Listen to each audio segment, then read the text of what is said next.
That's better. Where'd I go?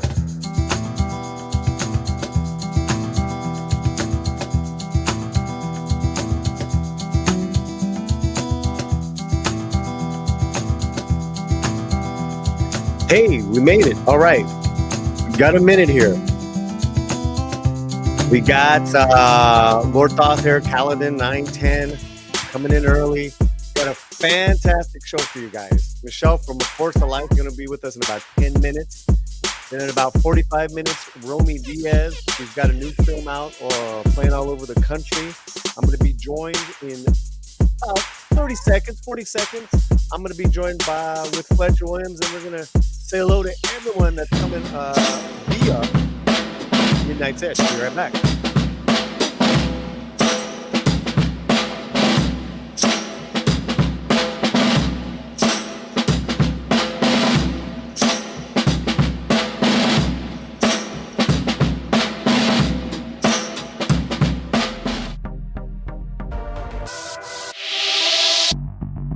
Five, 4, 3, 2, 1.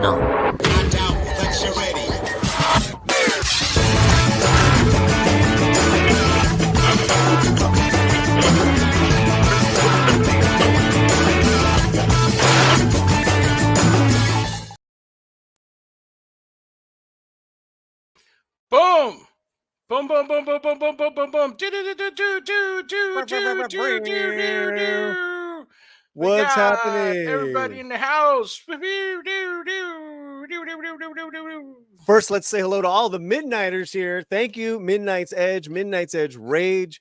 Raid. Oh, we got Lord Todd, we got Kaladin, we got D-Board Martin, we got Snellums, we got Max Gain. We got Tolemage, we got Anthony Space, we got Penny's Hoods, we got War Monkey, man. We got a lot of people coming out. Boom, we got Chad, we got Sanders. Everybody's just coming in. Thank you so much, everybody who's coming in. Please smash the like and make sure you are subscribed. Now, let's get to it right now before we go to our first topic of the day. I want to thank all you guys again. First topic right now, we have a membership goal of 4. Cuatro. I want 4 new memberships. Earn it, give it, rub it down, smack it down. Oh boy. Thank you to all the new people that are here. What else, Fletcher? Oh yeah, we got a power pack show for you guys today. We're going to talk a little bit about fun stuff, a little bit about politics stuff that also seems to be fun, and we're going to get into it. And after this show, you guys just stay with us because we're going to redirect to a new video by Polly that's really deep and interesting. So stay. So speaking of memberships, Mark D. Sanders here, all the members, D Bud, Accidental Tourists. Boom, and just like that. But hold on. Accidental Tourists. I know we want to get to it. Sanders here. Chad is here. All right, go, Fletcher, go. Boom, and just like that, boom, Jesus Avila, gifted 1 Latino Sled membership. Nice. And Rachel Harris. Rachel. What's up, Rachel? Muchas gracias. Muchísimas gracias. Damn, so now we got 3, right? We need 3. We got 3 more to go, but wait a minute. Let me do my Kamala doing a Latina accent. All right, here we go. Hey, thank you, eh? Okay, thank you, eh? It's very good. Very good. Very good. We shed a little light on me here as we go square or circle. Okay, let's get to, and thank you so much. If Jesus, Ron is right, is here. Mars, Max. Let's get to the first subject of the day. What do we got here, man? So this is it's kind of crazy. So the top streaming programs right now, and if you guys check it out, Penguin is at number 1, and Rings of Power is all the way out to number 6. I mean, just so you guys know, the amount of money that Amazon spent on Rings of Power and the the amount of money that was spent on this finale and promoting it and all stuff, and Yeah. almost, I mean, we can almost say it feels like it's zero promotion on the Penguin. Basically, it's just fans Well, talking about it. yeah. Well, we talked about that, right? Is everyone's got Penguin fever, rightly so, because it's earned it. Anyone in the chat, have you guys seen the Penguin? Okay, Right. we're now 3 episodes in, but before it came out, there was like no marketing, very little compared to the Lord of the Rings of Power, Right. right? Right. So it tells you the quality of the Penguin. Go on, Fletcher. Yeah, so I mean, Amazon spent an arm and a leg and 2 legs to try to get this, because this is basically the grand finale of the series. Usually those carry a lot of weight, and they spent a lot of, there was battles and all this kind of stuff. So if you look at it as a win for basically nerds and people who are checking out the show and Mhm. pushing it, it's amazing, because the viewership of Max, it's small compared to the viewership of Prime. So the numbers in itself, it's amazing, because it's all word of mouth promotion. It's all of the fans talking about it and saying, Mhm. "Hey, check this out. This is an awesome show." Because this is David and Goliath right here, and David has a little bit of a mean streak in the Penguin, going after the giant of Rings of Power. But it's so telling, and it's great that they're able to do. This is what happens when you give, good material to the fans, good acting, good direction, a stellar cast. You get, and like you were saying before, it's a diverse cast, right? So Very diverse. It's yeah, authentically diverse, right? correct, The right. kid that's playing Victor. I mean, who doesn't love Victor Aguilar and everything he's going through? Just so wonderfully done by Renzi Feliz, the actor's name. What a name! What Yeah, a it's name! such a cool name. What do you guys think? Let me know. Penguin is awesome. The Penguin's well deserved. I love that there's a Dominican character, Vic, from the local area. Yeah, yeah. I have not seen the Penguin yet. Max, you need to check it out, man. I think a lot And of people are waiting for it to be like one thing, right, right. Yeah. 4K Cinema HD. Gracias for subscribing, my friend. Also, too, we have some more members that came on in. El Parasito and Jaime are members. Jaime got a gift in the mail, so that's Woohoo! cool. We sent him his movie that he won on one of those nights. So, again, guys, let's go through this. Let's go from the bottom up. Okay. Number 10 is Mr. McMahon, and we have a review up on the latinoslant.com. On our website, we put up written reviews from our writers, Rosa Parra, Alfredo Galindo, in English, guys. And Rosa was very honest in her review of Mr. McMahon, because she is a lifelong WWE fan. But she does, it's a great review. If you're into wrestling, like I said, apparently a lot of people are, Mr. McMahon is something to watch. Okay, there you go. Number 9, Grotesque Rhea, is Ryan Murphy's as a Ryan Murphy production. Have you heard about this one? You did a video on this. Yeah. So this is Grotisserie, and basically it's one of those, like, it's mystery thriller, and it's got oh my gosh, it's got Courtney B. Vance. It has gosh, I forget his name. Oh my gosh, I forgot her name, but she's an amazing actress who's the lead in this, and it's kind of like a thriller with psychological and sort of like a spiritual uh take. So think X-Files meets Silence of the Lambs, right? And it's getting some play, because a lot of people are checking it out. I hear there's great acting, and great suspense. So Well, look it. I would not have known about it if it wasn't for you. yeah. And, yeah, and now people are watching it. It's in the top 10 streaming. We'll probably check it out. This is probably a good time to check something like that out, with Halloween coming up. Right, right. Which is, what I just realized? We haven't done a poll question. Oh yeah. So we'll get you to maybe work on that. But we go on up. Listen, only Murs in the building. I haven't seen the latest season. We love that show. I saw the first 2 seasons. It's still bringing in ratings. That says something. Nice. Tulsa King's the same thing. Season 2, I have not started yet. I loved season 1. I love season 1. It's fantastic. Great cast, great actors, great storylines. And I don't realize, I don't get how Lord of the Rings of Power is up so high. It's a terrible show. I watched the first episode and a half of season 2 and I stopped watching. I'm not going to watch anymore. There's no reason for me to watch more. If I watch any more, guys, I will just get more upset. I don't want to get more upset. You don't want to see Polly more upset. You want to see Polly happy. I just don't get how it's so high. I hear The Old Man is really good. Haven't seen it. I believe that's Jeff Daniels. Inside Out 2 on Disney Plus. You realize that Disney Plus, without Hulu, Disney Plus would have nothing in this top 10. But okay.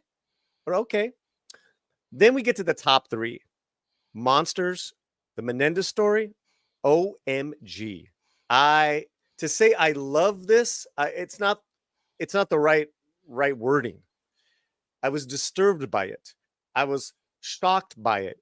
I was wowed by this performance. They had an episode that had one camera over 35 minutes. Here, let me just solo me.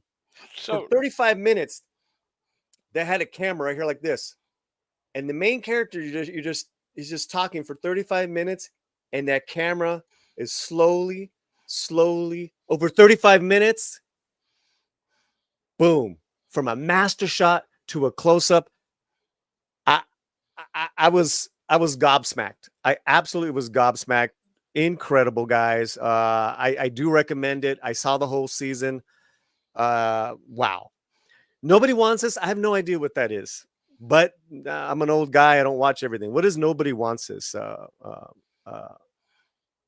Fletcher, do you have any idea?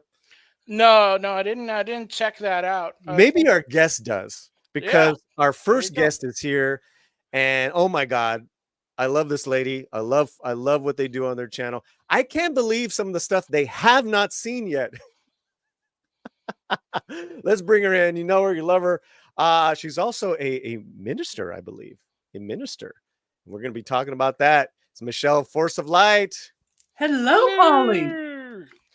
How are you? Well, we are. I'm well. I have 5 dogs here. Everyone's behaving. I'm going to make you big for a second.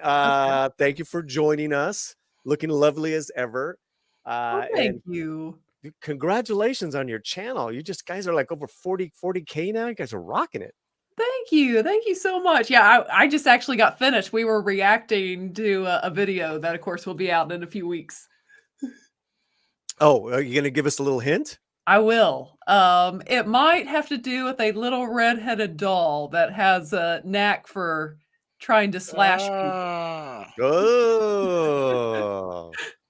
Oh my God. Let me ask you guys in the chat right now, because we got a lot of you guys, and I really appreciate all you guys coming in here. Over 170 combined. We're on Facebook, we're on X, and on YouTube alone 160. Let me ask you guys, do you guys like this circle thing? Because it kind of freaks me out. I feel a little claustrophobic, Michelle. Do you guys like it, or should we go back to the square? Let me know in the chat. I didn't even know we could do this on StreamYard. It's new. It's all brand new. It's all brand new. So let's get your 2 cents on everything you're seeing here with this top 10. Anything that pops out to you as we're going to put up the poll. Yeah, that Disney doesn't have anything in the top 10. I mean, really, besides Hulu. That stands out to me, quite frankly. Agatha's not in there, but No.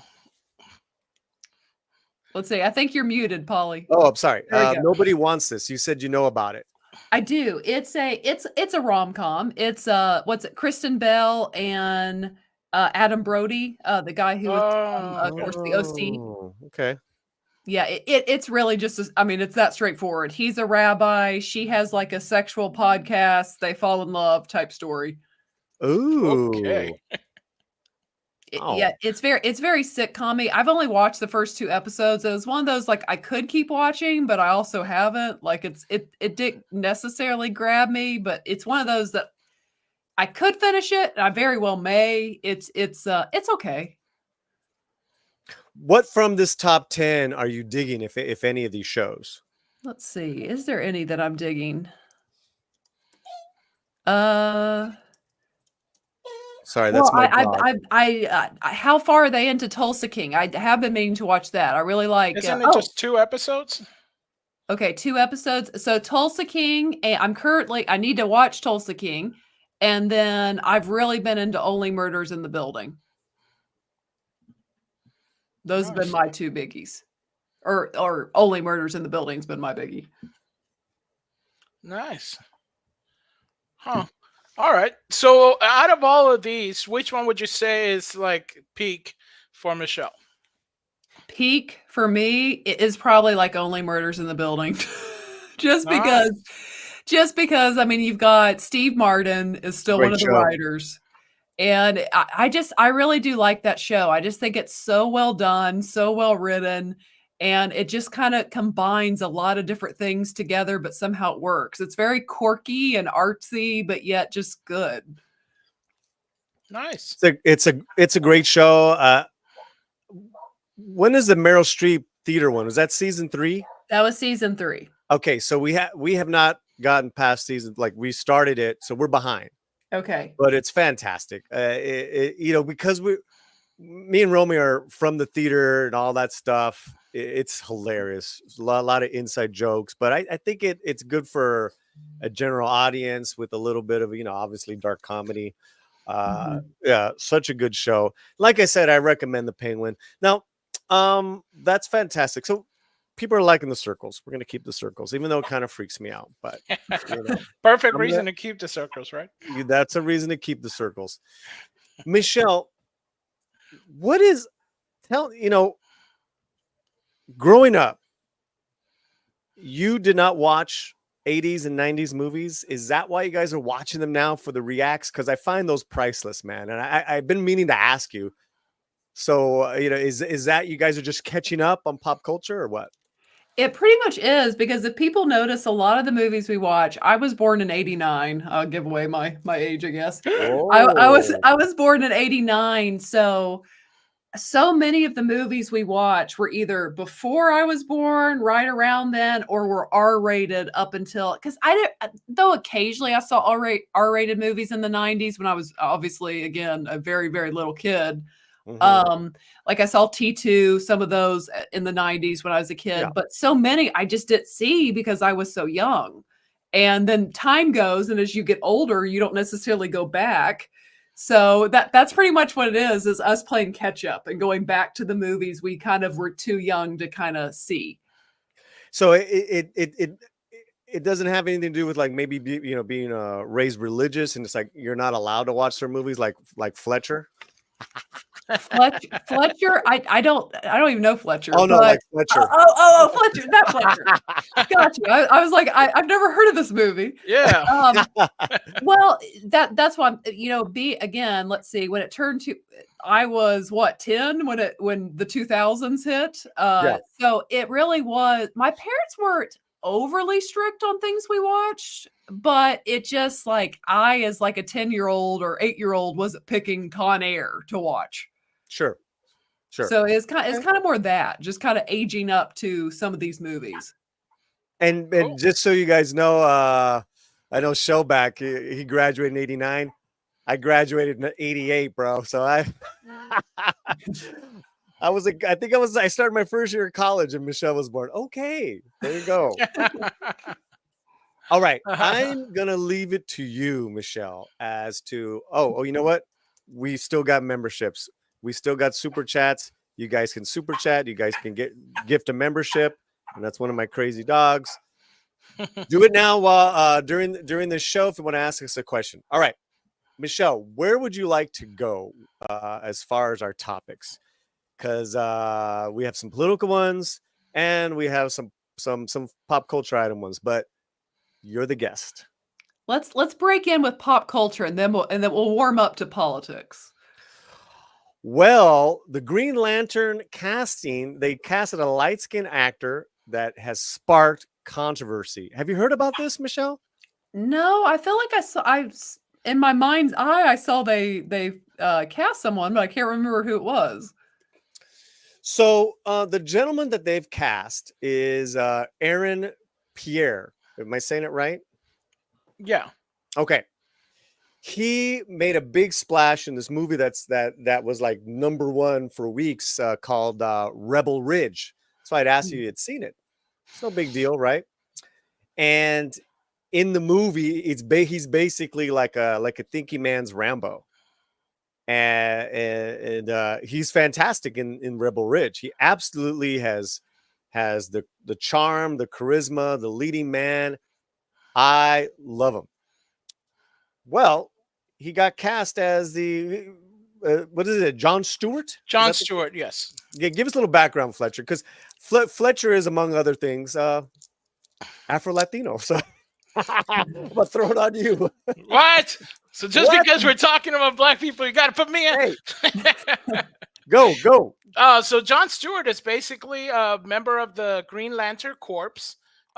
He is African American, and he is, I believe, he was either an astronaut. It was, part of the time when I kind of stopped collecting DC at the time. But he is part of the Green Lantern Corps. The Green Lantern Corps, of course, is the galactic force that powers the Green Lantern's rings that are able to help people imagine things and conjure them up with their rings. So this series is going to be called Lanterns. It's going to be a limited series release, hopefully like next year or something. And they already had cast, I think, like 3 different lanterns. And he is going to be one of them. It's going to be a detective-style show featuring the lanterns, because they're like, cops of the universe in the comics. So they're going to try to do a what was that show, Polly, that you like, True Detective? I think they're trying to say they're going to do kind of like a True Detective, but superhero style. That's the kind of show they're going to have. So this is under the James Gunn DC, right? Correct. Okay. Right. So, I assumed a lot of people were happy about this, but I was checking out Black Twitter, and they're talking about colorism. They're talking because the brother was drawn very dark. Let me know in the chat what are your thoughts. But let me read. Let me read from this, and then we'll get Michelle's thoughts as well.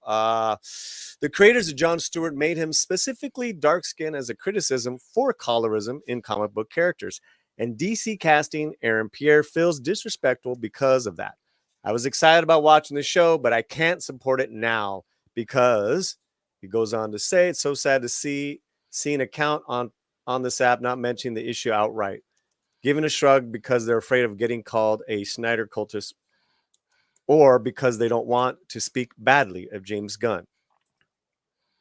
So here is, and then it's very hazy for me, guys, right? As far as this copy here, I think this is from the creator of this character. Soul comes and says, Neil, I noticed that you colored the Jon Stewart guy kind of a darker brown. Yeah. Well, we usually color black people a little brown. Yeah, I noticed that. In fact, over at Marvel, they color this guy, Gabe, in the Howling Commandos gray. Then it's like a specific type of gray. Yeah, but are you sure you want to have him that dark? Well, yeah. Most black people I know are pretty dark. There are some very light-skinned people, but not Jon Stewart.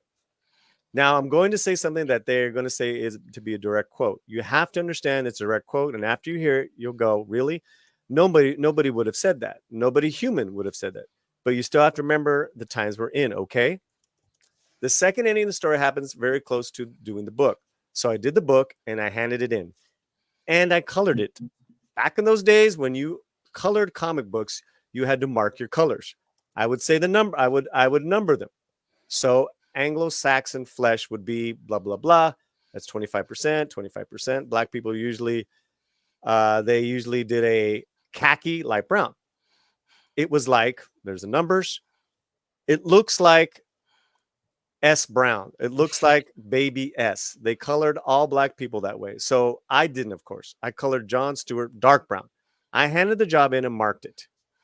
It's going to be dark.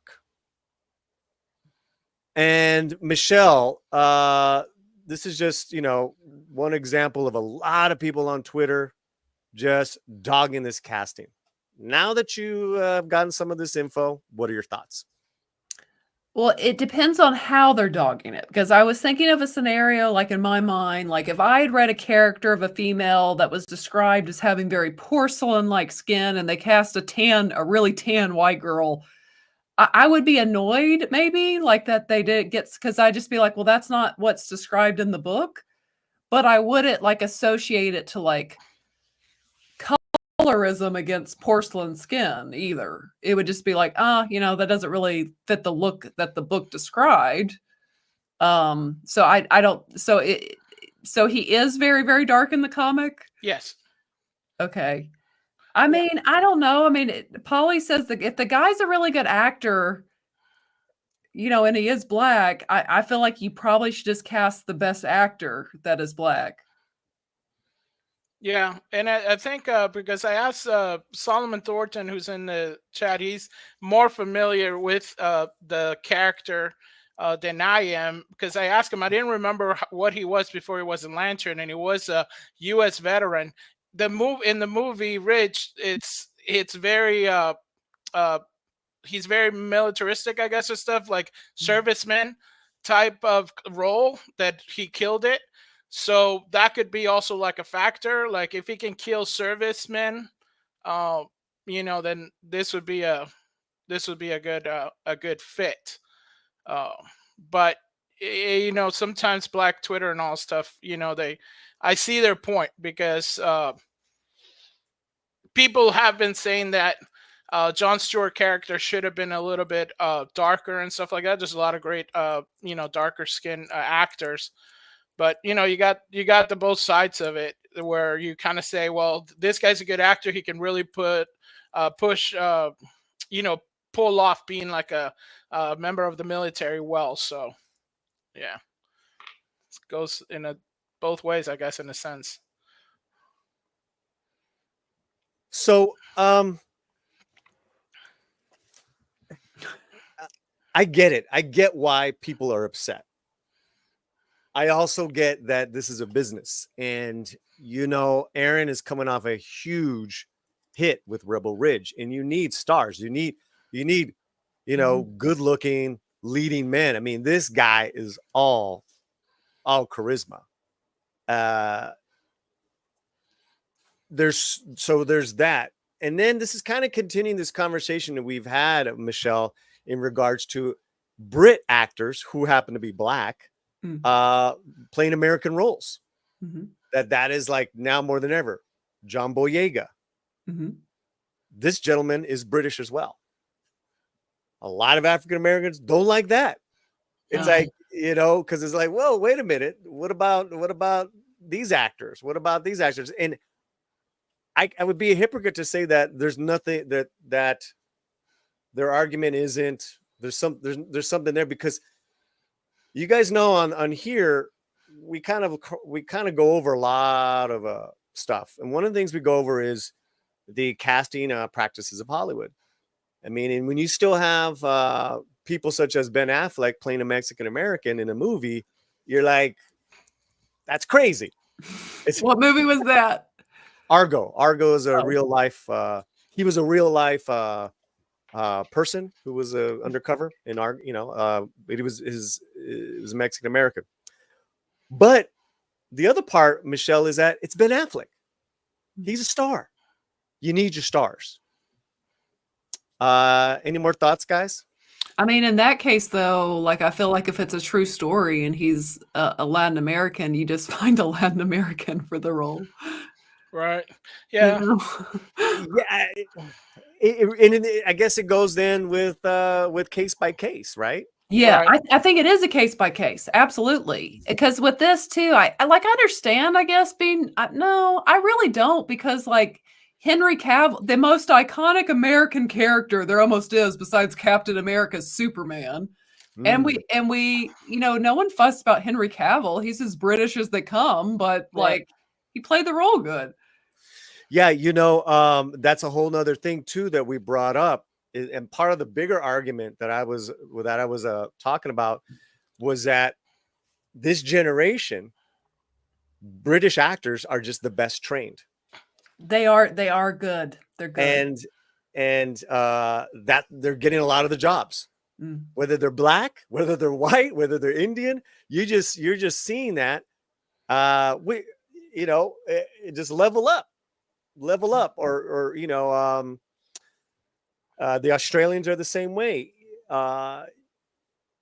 You know, Romi, who's coming on soon, she's classically trained, and she will tell you what a harrowing experience that was. Then you're talking about Vassar or Yale, Angela Bassett, Viola Davis. They come from that, so it's not like they don't exist, but it's just a very small group of people. And then you're talking about a very competitive career, being an actor and getting work, breaking into the business. Any more thoughts on this, Force of Light? Yeah, I mean, I guess I can understand. Again, I give that example that I used of if in my mind, like a book had described a woman as like porcelain skin, and you hired like a very tan white woman, that would just kind of throw you off because you're like, that's not the character. Are you trying to say you're not a Rachel Zegler fan? What's going on here? No. Well, Rachel Zegler is she's I don't know where she's from in Latin America, or she's Colombian, isn't she? Half Colombian, yeah. Okay. Well, she's a Jersey. First of all, she's a Jersey girl. Yeah, she's like half white, half Colombian. That invalidates her Colombianness. No, my God. In my example, I'm talking about like I can't tan. So like if you know, like there, you know, there's right. You got the Snow White look, though. You know, you're the So if a role was like described in a book, say, as this ivory skin, and you cast like one of my friends that has like super tan skin, that tans really easy, it might throw you off, but I'm not going to be that mad. And like in this case, like you said, if you say this guy has a lot of charisma, I feel like there's just a lot of lack of good charisma from some of the younger actors today. So if he's got a lot of charisma, then I understand why he's cast. Nice. Let's go. Why don't you read some of the starred comments there, Mr. Right. Pepe? So Bonzo says the dude has a lot of momentum off Rebel Ridge. That's all James Gunn probably cares about. Yeah, and we were talking about that. Yeah. What do you think about that, Michelle? I mean, when you're coming out hot, as they say, you know, he's got that eye candy for the ladies. He's got the roughness for the guys. What do you say about him? You know, he's coming out of Rebel Ridge. He's hot right now. Is that a major factor? Well, absolutely. Like James Gunn either probably watched it and was like, ooh, this could be good. Or someone watched this show and was like, let's get this guy. Like, this guy's good. I mean, that's just how it works, I think, a lot of the time. So I would say so. Yeah. And Solomon Thornton comes in, yeah, Idris Elba. Yeah, Idris Elba. I think that Idris Elba would have been awesome as John Stewart, but I guess whoa. I'm trying different things trying here. new things in this live stream. I like it. It's cute. Listen, anytime we can have beautiful Michelle and then Romy coming on, they don't want to see me. They definitely don't want to see Fletcher. No. Heck no. Go on. Yeah, Idris Elba would have been cool. I think he was just probably too old for the part. Mark D with the C member of the channel says if they cast Jon Stewart as a redhead, then they will complain. More of that ginger side. Raphael, the colorism issue has nuance. There can be a problem with colorism, but many times Black Americans apply the one-drop rule and American-centric concepts in society that have a different history. If you guys don't know, the one-drop rule, meaning that even if you have one drop of black blood, you're start measuring from there. With the caste system, I think in the caste system, I'm officially a quadroon in the. That sounds offensive. Hey, I didn't. Hey, did I create the caste system? I wasn't even born. Yes, you did.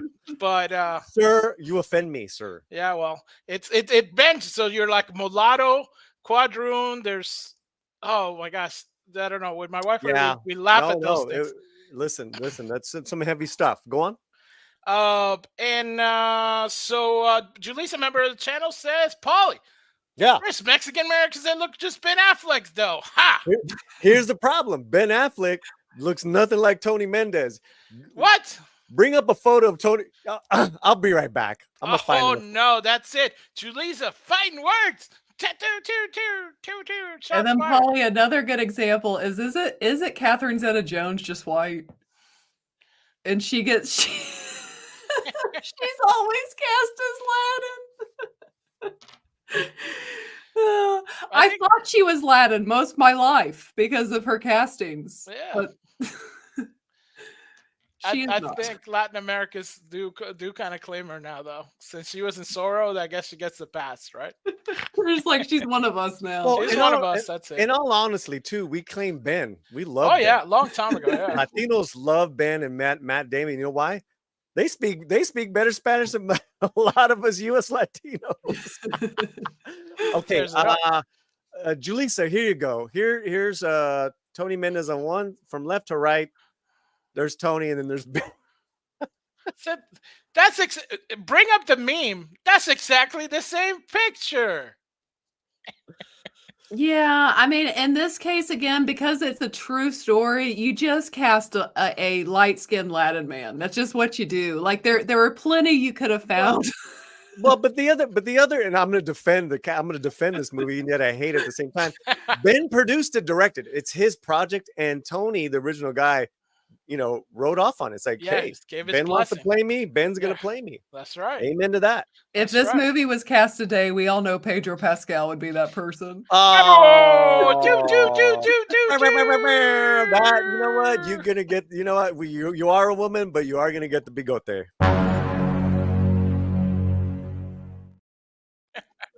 Pedro Pascal mention of the day. Nice. The Latino slam. If we didn't have a Pedro Pascal. Is Pedro Pascal liked on this channel or not liked on this channel? Paulie loves Pedro Pascal. Me, not the biggest fan. Paulie, you're muted. Was that on purpose? That wasn't me. That was the new Elon Musk robots. You're still muted. My mic was off. Oh, can you hear me? I can hear you now, but you're in a tunnel. He said, but you're in a tunnel. 2, 3, 4, 5. All right, well, you're getting out of the tunnel. I'd like to say that. Oh, I can hear you now. Now you're silky smooth. Nice. All right. That was crazy. Go on, Mr. Fletcher. All right, so we got L. Thompson. Gracias for subscribing. Thank you so much. We also have, we're almost closer to the goal. Jesus Davila's gifted 1 Latino Slam membership. Woo, woo, woo. We only got what? 2 more? 2 more to go. We need 2 more. We need 2 more. We don't mess around here, Michelle. Come on, man. We need to pay the bills, Michelle. Yes, you know how it is. Let's get these memberships up, guys. Come on. Yeah. See, just because she said that means 10 will come in right now. 10 is going to come right now. Let's do it. Olaf Redson, member of the channel, member for 25 months. Couldn't make it to the site for a while, but back. Welcome back, Olaf. We missed you. Michael Nemo coming with a 5. Charleston Heston and Jello played Mexican. John Wayne was Genghis Khan. Mark Wahlberg plays an actor. That's messed up, bro. Oh gosh, did he really? The second one got me. J-Lo. Oh, yeah. Yeah. Everyone's played a Mexican, by the way, right. Which is so much fun, Now, on all fairness, Genghis Khan was pretty prolific, birther. So maybe John Wayne had part Genghis Khan in him. We don't know. But coming in, boom, Bosco Scenarios gifted 1 Latino Slam membership, and Olaf gifted 1 Latino Slam, getting us to our goal today. Boom, boom. But don't stop there. I'm extending the fatwa out to 4 more memberships if you can. Boom, help us out. Let's get it. Hey, What don't are we push gonna it, play all right? for these fools? Hey, don't push it.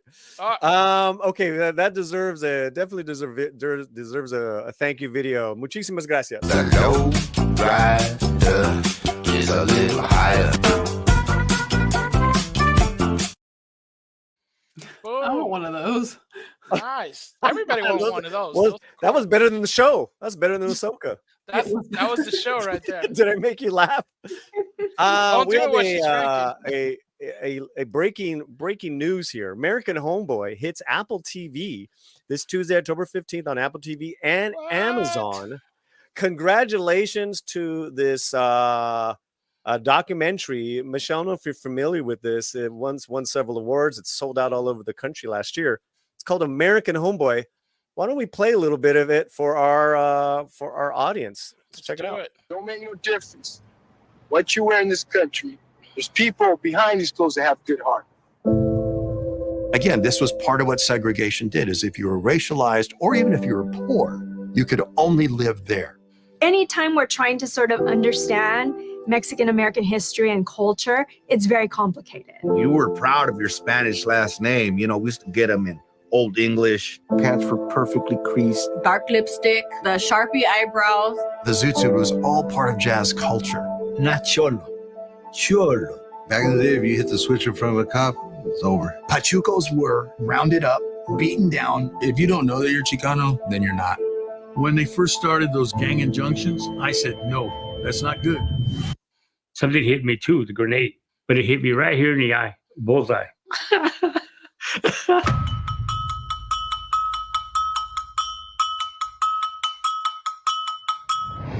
When I worked in East LA, I wound up in the gang unit. And we didn't call ourselves gang members. We were social clubs. There's a difference between a guy who's commuting to work and a car that's cruising and looks like a shark. We're talking about a whole new culture.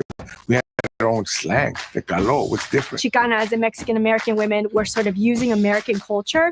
It wasn't just the way they dressed, it's the way they walked. They got beat up solely because they refused to take their clothing off. Then they were beat up, and then the clothing was taken off. Clothing was either ripped up and burned or blown. Streets ain't woke. You're gonna get shot and killed. We're always different. We're gonna be different, man. It's just no way around it. That's part of us being Chicanos because that's what we went through.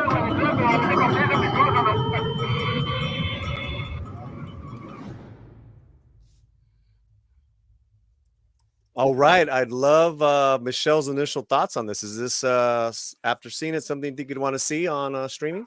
Yeah, very well. Will, I like documentaries. Now, I need you just to define for me a Chicano. Oh, wow. Oh my God. I know no Spanish. I took French. That's a whole 2-hour stream. let's keep it simple. It is an American who's of Mexican descent. Okay. Born and raised here. And they could be and that's a big umbrella. And it covers a lot of social, economic, and political thought, right? It's not, so it could be just a regular dude who's Mexican American, or it could be like all the way to the left as far as someone who's very politically active. So Chicanos is a lot, but what the one thing it is an American born person. So it's Chicano's not Mexican. So an American born whose heritage is from Mexico. Correct. Okay. Correct. Now we need a Chicano. Yeah, I love the way Michelle asked that. But I've seen this several times. Brandon Lord Maxwell of the Daily Cella, who we work with as well, is the creator of this. He's worked on the streaming deal, Michelle, for almost 3 years to get the right deal. And even then, there were some things he had to give up as far as some creative freedom. Not a lot, but it just shows you how tough it is to get a hit on streaming. So is it going on Netflix? It's on Apple TV and Prime. Okay. Okay, so that I can't believe someone asked me what is a Chicano. I haven't been asked that in a long time. I've never heard the phrase Chicano slant. Really? You've never heard of Chicano? No. Wow. You guys weren't invented on that side of the United States, guys. Well, and that's another thing too I want to say too is that the one thing I didn't add with that definition, majority of being of Chicanos are from the Southwest. Mike, Mexican Iron Man is a Chicano. It's a great example. But yeah, it's a lot of fun. It's fun to be Chicano. All right, what else do we got, Mr. Fletcher? Oh man, we're rocking today because Michelle's here, lovely face. This is what we love, and boom! Go! Here, I got it. What? Oh, what do you got? Hype it. One more time. Oh! What? I want one of those. No, It's don't the give it to hype him. button. Do not give him one. That's it. He's OMG. gonna abuse that. Yeah. Okay, let's thank Jesus Davila gifted 1 Latino Slam membership. These are the folks who got him. We got RC became.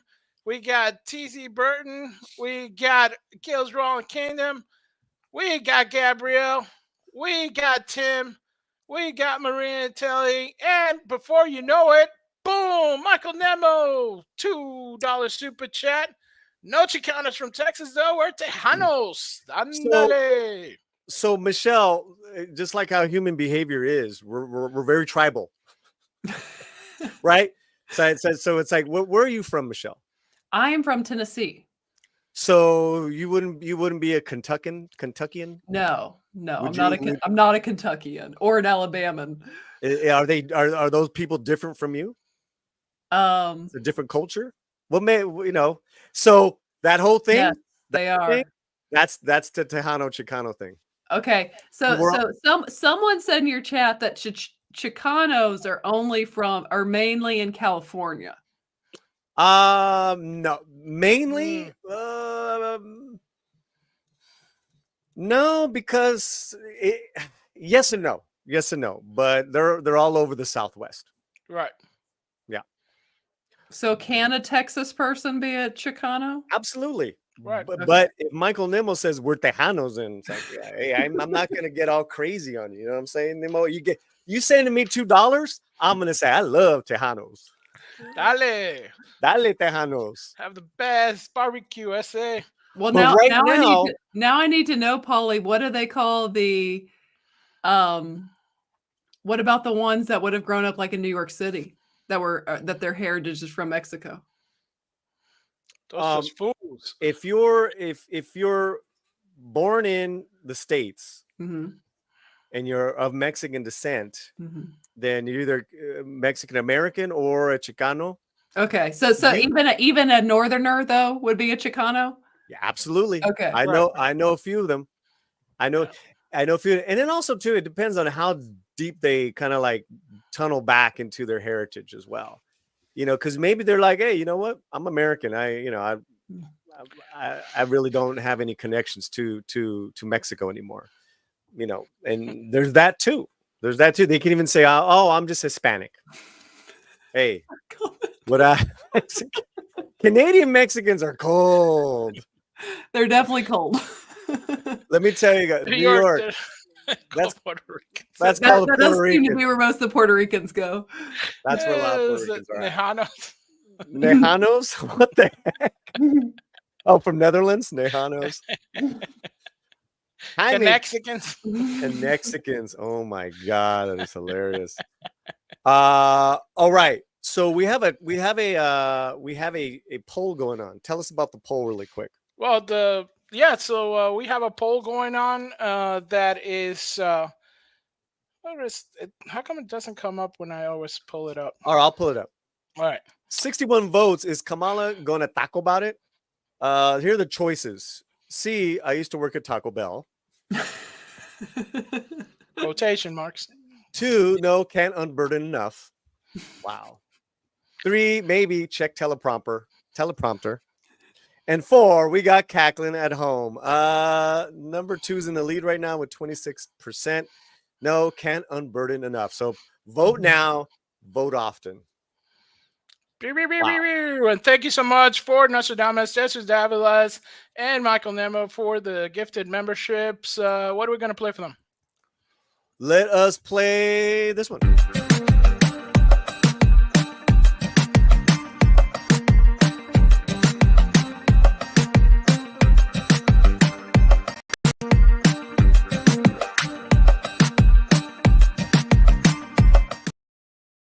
Nice.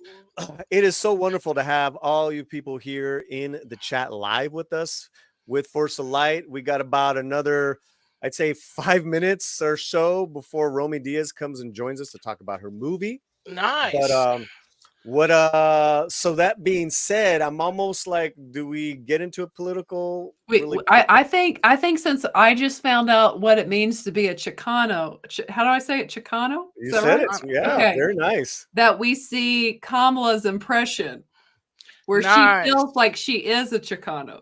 That is nice. Oh, all right. All you right. want to hit this super chats first, and then we No. I don't. Okay. I want to cover this because Michelle shared this with me, and what Michelle is talking about is Kamala or Kamala. Sorry, Miss Harris, Vice President Harris, went to Univision yesterday, and she was part of a town hall debate. Did you get to see any of it, Michelle? No, I didn't even know. What channel was it on? So Univision, which is the big Spanish network here in the States. Okay, so the target audience was the Latin community then. Correct. This entire audience here are Latino undecided voters.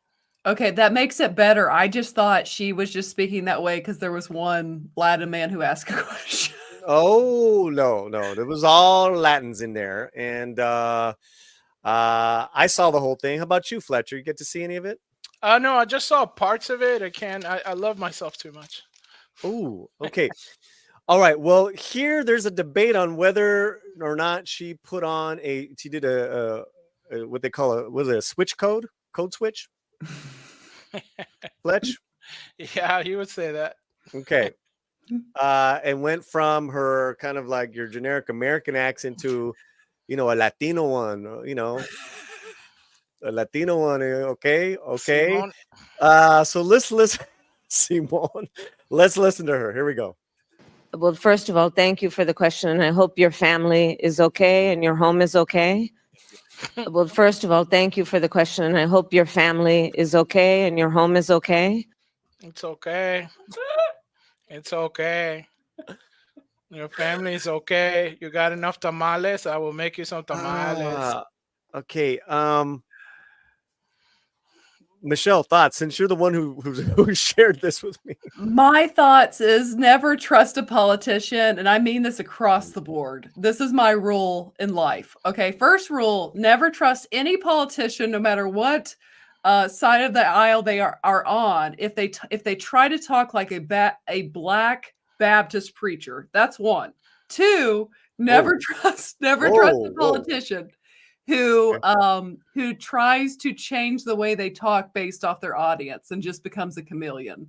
Like if I was addressing a Latin group, I would just talk the way I talk to Latin people. Like I'm not going to try to mimic an accent. It's just not going to happen because it's unnatural. And they pick that up, that it's just, you're being a chameleon.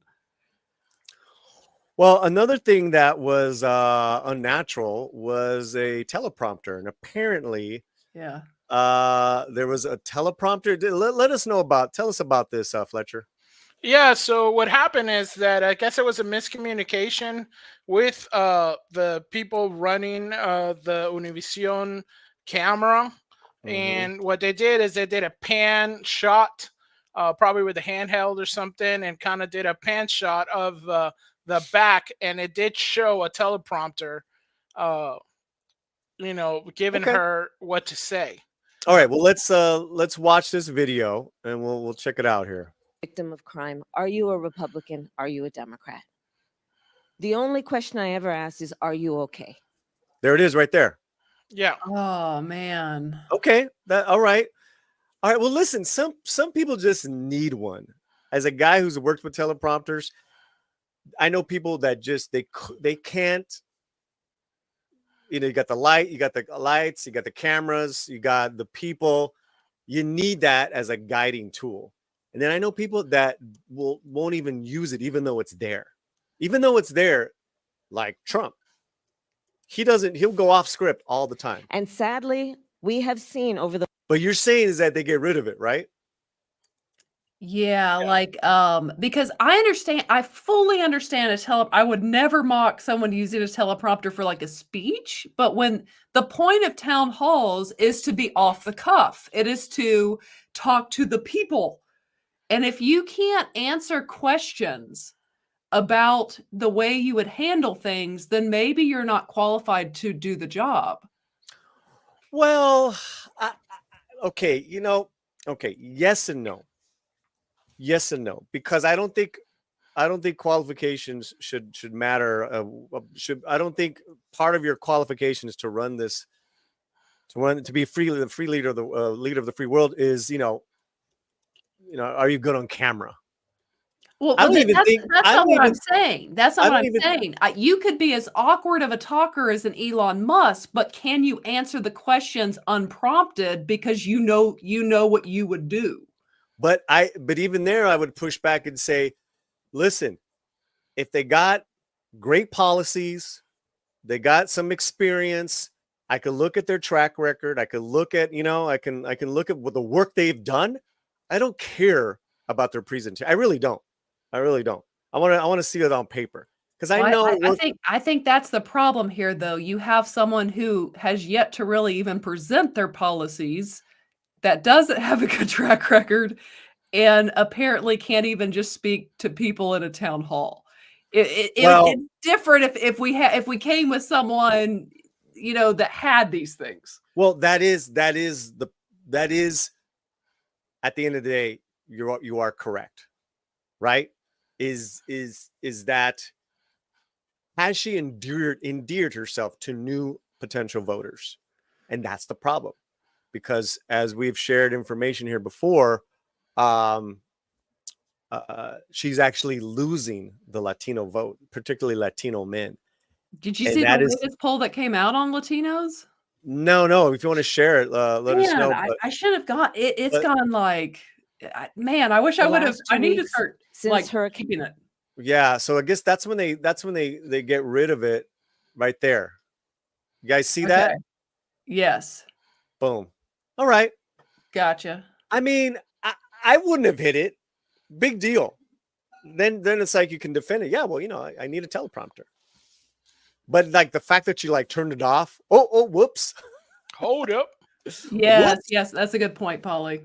It's like, again, I have no problem with people. She just seems someone that is anxiety ridden and has problems talking to big crowds or even talking off the cuff. I get it. So then, can you point to your policies? Can you point to your record? Because that's, at the end of the day, I'm going to look at that and I'm going to educate myself on you, and then from there, I'll vote. By the way, guys, early voting has started. And as of yesterday, I did vote because I will be out of the country for the week of elections. So if you are anything going on like that, if you can in your state, vote, educate yourself. I educated myself, Michelle, on our local and our state politics and what's going on. So, and that's all I want to say. I'm not going to tell you who to vote for. I would never do that. All right, so let's read those really quickly because our second guest is here, and then we have Michelle for a few more minutes, and I want everyone to say hello to everyone. So Fletcher, go for it. Okay, do you want me to hit the supers or you want me Go to for it. just... Go for it. All right, so Michael Nemo for $2. No Chicanos from Texas. Oh, we're Tejanos. Oh, so we had that before. Ray J. Oldenburg, member of the channel, just became a new member. Thank you so much. Hey, gracias. And Michael Nemo coming in with another $2. Says Chicano born NYC equals coconut. Okay. Do you know what that means? No. Brown on the outside, white on the inside. Okay. Michelle's like, all right. I'm learning a lot today. Yeah, the Chicano dysfunctionality 101. I love it. Thank you so much, Michael Nemo. Jill Powers of River Dar says she copied Jill Biden and she says she loved breakfast tacos. Did she say that last night? No, it's just being facetious on the. Oh, okay. On the, yeah. John Beer says, "How's that not insulting?" Yeah, that's true. You know, some people will be insulted by it. Right. Some people won't. My thing is that she's speaking to undecided voters who are all Latino. How did she do with them? I would have loved a post interview with those people. I will try to see if we can find one in the next couple days. All right, Mark with the C member of the channel, so her accent is better than Hillary's. Yes, but does she have hot sauce on her purse? That's what we want to know. Debo Martin Wrench says, did the teleprompter tell it to do the weak accent too? Wow. No, I want to see that. 6 in York, and Kamala read the teleprompter without glasses? Yeah, it was far away. Mm-hmm. I mean, listen. Again, I'm gonna defend her on that one. Reading off a teleprompter, and then you have all these different production elements going on. It can really it can really rattle you. Okay, any more? Well, then a last question I have to ask. If you have such bad anxiety, is the most stressful job and anxious job in the world like best suited for you? You know, I'm just being real. Well, listen, that's not only is it real, but it's a very, you're making sense. Yeah, because I mean, you can be a very smart person, a very talented person, but we are talking about the most stressful, intense job literally in the world, quite frankly, is what, you know, the two, or basically two candidates are running for. I know there's more than two, but. Well, Michelle, listen, you're absolutely right. And, you know, someone who has, you know, another very stressful job is being a convincing actor. That's true. Right. And in doing an amazing job in, you know, a variety of roles. So maybe we'll get a little insight from our next guest. But, you know, we want to thank everyone that's live with us. Over 150 people, Facebook, X, and on YouTube. Do me a favor, guys. Make sure you are subscribed to Force a Light as well. Let's get her links in there. Michelle, we love having you. We got you for a couple more minutes, right? Yes, you do. Okay, so let's bring up a little family drama. Okay, full disclosure, I am biased a little bit, but what? This is a really good film, and I'm so happy that the filmmakers were able to get this in movie theaters, in selected movie theaters this Friday for 1 week. Let's play a little bit of this for you guys, and we'll bring in our guest.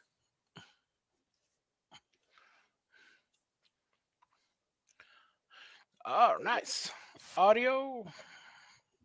There we go. My distinguished guests, I give you the Taco-matic.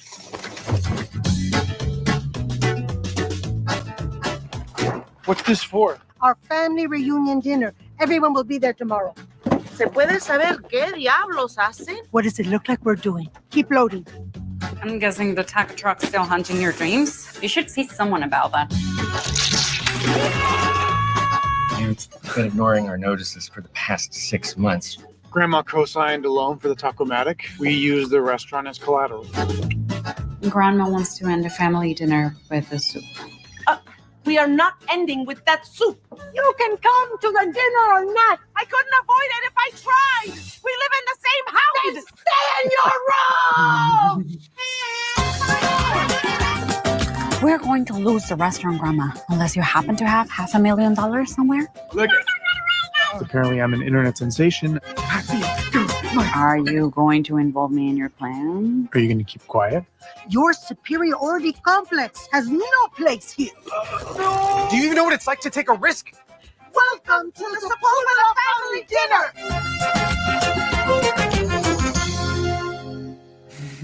dinner. What did I miss? You're going to need this. All right, well, there it is. A little family drama starring Ramon Torres, Diana Torres as well from East Side Sushi. But Latino Slant's favorite actor, there she is, Miss Romi Diaz, everybody. Hey! Hello. Am I muted or can you guys hear me? We can hear you. We can hear you. Hello, everyone. Romi, this is Michelle of A Force of Light Entertainment. Hello. Michelle, Romi and Michelle. We should have our own show. I know. It's a good title. I was listening in. I think you have a beautiful voice, by the way. Oh, thank you. Hi, guys. So, Romi, thanks for coming on. And I just want to say congratulations on this film in regards to getting it in theaters all over the country. What was filming this like? Where did you film it? Was it in Hollywood? Were you guys like, $1 million budgets? What's going on? Oh, no. This was, I think we had 15 and a half days to shoot, which is pretty intense for a feature. We shot here in LA, about 10 minutes away from the house. The production value was amazing. I mean, these guys, they have so much heart. This was really a passion project. And with the small budget that they had, I don't think that you can really tell just how minuscule that was. And they really went out of their way. Sorry, you're going to hear a lot of dogs barking. It's kind of a wild Friday for us here. But they went out of their way to really treat the cast and crew so well. That was one of the major things. And part of the reason that I really wanted to jump on this too was just kind of falling in love with Ramon and Nadia right off the bat, right through Zoom, actually. I don't know if I really answered your question all that well, but it was wonderful. It was wonderful. It was wonderful. And if anyone in the chat has a question, you can super chat us with a question or just say, ask Romi. That would be wonderful. How about Fletcher or Michelle, if you guys had any questions? What was your favorite part about making this movie? Besides the really, truly extraordinary cast and crew that were involved, I found this project really challenging for myself because it's character, first of all, that is quite a bit older than I am. And so I really had to dig deep. And a lot of Victoria is modeled after my own mother and grandmother, my maternal grandmother. So it was really rewarding to kind of step into their shoes and live a little bit through their eyes and their experiences. It was emotional for me. It's quite a journey because it's comedy and then it's a drama. It's a dramedy. It's from the heart. So that was I think probably the most rewarding aspect. That's awesome, Romi. So I know that the movie. I mean, the production. You said it's done very cheaply, but it looks so rich. Yeah. How did you guys pull that off? Because it looks like millions of dollars on the screen, and that's not just you. Yeah. Hey, what's up, Fletcher? I really am going to credit Nadia and Ramon for that because they do say in the business that casting is 90% of your job, but that also applies to your design team. We had a wonderful Priscilla Turner did the wardrobe. And people were working, on a they weren't getting paid very much, but because again, circling back, we were all treated like a family. So people go above and beyond, and they really found some extraordinary people that did the sets and choosing the right home. They put the budget, in other words, where it needed to go. I think that the importance of this family home is integral to the movie, and so they they put some budget towards that. The Wait a catering minute. You for us talk was really also fast. You're talking about Hollywood producers actually knowing how to produce a movie and allocating the money to the yeah, right things, like the talent and the set. That's yeah, crazy. That's yeah, crazy. exactly. You know, nobody was getting paid an extraordinary salary, and so when that happens, other aspects tend to suffer. I feel like so. That's so awesome. I did see that you guys had like a huge I mean the familiarity was so there on screen. You guys just meshed. It was like you guys have been having this fights, over and over for such a long time. How you as an actor and the other actors, how do you guys, because I heard that, sometimes people have like, they spend time together just chatting or something like that to get to know Okay. each other so they can vibe. How did you guys were able to get into the familiar role so quickly, I with the think time that that you have? this is such a great question, Fletcher. So this was another part of the experience that was so rewarding, Michelle, is that because we only had 15 and a half days, we got together, and this was all like, sort of still pandemic-y era, right? So first day we got together in the flesh, Nadia, first thing off the bat, we did a reading of the script, table read, right? That's par for the course. The next step, however, was not par for the course. Nadia said, okay, we're going to go to the backyard area of the house, and we're going to do some work together. So what that meant in this case was that we really shared personal, intimate experiences. I remember that day so well because a couple people even broke down while sharing these really intimate stories. So there's a lot of trust, there's a lot of vulnerability that goes into that, and I likened it to, because I come from the stage. I'm a theater actress from the beginning, right? And so in theater, you have 30 days of rehearsal, and then you usually have 30 days or 3 months of performances. But those 30 days, that's the work that you're doing around the table, right? Before you even get up on your feet. Normally in film, and especially never in television, do you ever have this gift to take these. So we took, I think, maybe 2 hours, 2.5 hours to do this work together. And that was the 30 days of rehearsal in theater that got us to the point that we needed to get to. And again, a lot of trust, a lot of vulnerability. Everybody was excited to work. And also, I have always been such a huge fan of Alma Martinez, and to play her daughter and to work with her was truly amazing. No, that's so I awesome. thought that answered the It question. is awesome. Yeah. I do think that what would you tell, like, people that are not familiar with this kind of, comedy, shall we say, this familiar comedy on a whole, Latino side to it. They're coming in fresh, you're talking to maybe like the Midwest audience or something. You're selling it to Michelle over here, you know what I mean? And they're like, what would you say this is something like that they can gravitate towards? Because, people in the South, Midwest, all that kind of stuff, the United States, they always had that family. What makes a Latino family, this is going to really, you're going to relate to this. Well, I think that first off, it's not just targeted for one particular ethnic group. I think that as soon as this movie begins, everyone in the audience will connect to at least one of the characters. We had screenings here in LA, and people were coming up and saying, wow, I didn't think I was going to relate to this, but let me tell you something. At the end, that brother and sister relationship, I wept like a baby, because I saw myself and my brother up there. So this is a story about family, and I think that, it's a little bit like, what's the movie? What's the Olympia Dukakis Cher? Oh my gosh. Moonlight? Is it Moonlight? I think Moonlight is one of hers. Moonstruck. Moonstruck. Okay. Yeah. I mean, I think that, you could kind of maybe sell that a little bit, but it's really just, and then also the Sunshine movie. What was that Little called? Miss Little Miss Sunshine. Yes, Sunshine. Almost Sunshine. It gave those vibes. Yeah, yeah.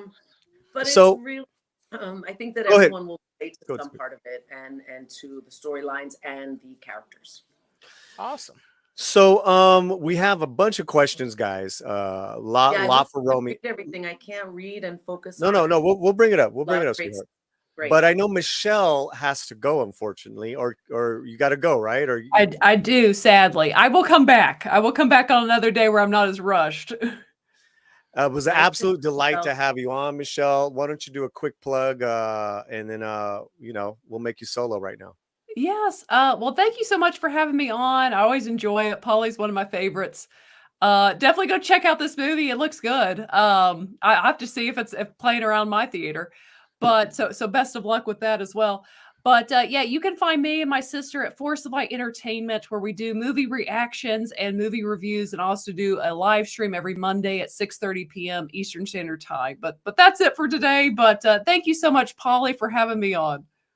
You got it. There she is, Force of Light, Michelle, and her sister Natalie. You can check her out. I love the channel, and there's a lot we didn't cover, so we'll be doing some stuff. Yeah, we'll find another Friday, and I'll come back when I've got all the time. So, but thank you guys. See Have fun you. with the family. Sounds good. See you guys. Okay, well, Adios. There she goes. And now, Fletch, we got questions for Romy. Yeah. So Ray just says this film looks fire. Basically, congratulations on the film that it looks amazing. It does look amazing. It's I saw someone had written, I thought it was a day in the life of a Latino family. It's actually not over the course of a day. It's longer than that. So it's not just Nice. A couple days, yeah. Right. Yeah.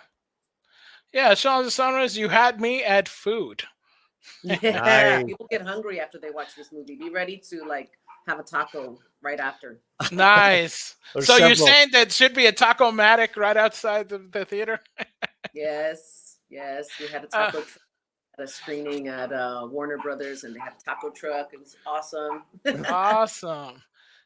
So Taco Bell's founder was from Indiana. I don't know. Was there an Indiana kind of anything from that in the movie? I don't know. X-Tran, if you want to correct me. No, nada. Nada. All right.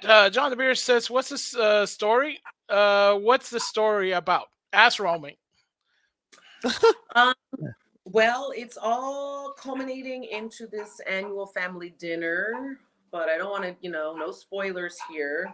We are dealing with some grief. We are dealing with wounds of the family. We are trying to connect again as a family. So And move on. There's something that happens, and Right. watch the movie. And let me just add, it's also just about kind of like what traditions and what you hold sacred. How do you move on with that? What can stay in the past? What can move on? It's great relationship stories, and then there's some laughs. There's definitely some laughs. Nice, All right, next nice. question. David says, "Who's Romy playing? Grandma or mom?" So I'm playing the mother of the two older children. So they have children themselves. So I am a grandmother. And then Alma Martinez is playing actually the great grandmother. Yeah, a lot of nice. generations in this. 4 generations in this film. Yeah. Nice. And the young girls, they do something very funny in the storyline. Okay. Fletcher, what's next? All right. So we got Vissinger asking you, I want to ask Romy if she ever considers starting a tonkatsu film or show. I don't know what that means. It sounds like well, I don't know, Vinny. So because I think based on the food, because tonkatsu it's Japanese fried chicken that's usually served with vegetables and stuff like that. But I think maybe he also means like an anime. Would you ever consider doing like some anime or something? Or sure. Yeah. Why not? Awesome. I say yes. Yes. All right. So Julissa says that's one full of great story that they did take care of the actors, like taking care of each other and helping each other out. Yeah. Oh yeah. Amen. All right. Critical Thinking says when a little familiar is coming to Chicago. Yeah, that's what I want to know. So No. yeah, we'll let you know. I think there will be. It'll probably be streaming soon in the next couple months. But as far as more movie theaters, here's what you got to do, Critical, is get to this website that's right here, Little Family Drama. Enter your email to be notified for more screenings and streaming. So, if I could say, oh, look there's Libby. Libby. I think that Libby and I do a Star Wars show together. What do you guys think about her ears? That's so cool. Oh my goodness. Libby. She's awesome. Libby's with us for a little while. Libby. I want to say to our audience, which is fantastic. Everyone's fantastic. Everyone's screaming always about Holly doesn't do anything original anymore. Little Family Drama is original, is very entertaining. And Film Threat gave it an 8.5 out of 10. That's from Film Threat. It's an amazing, you guys have gotten some amazing accolades, Romy. All right, next question. Yeah.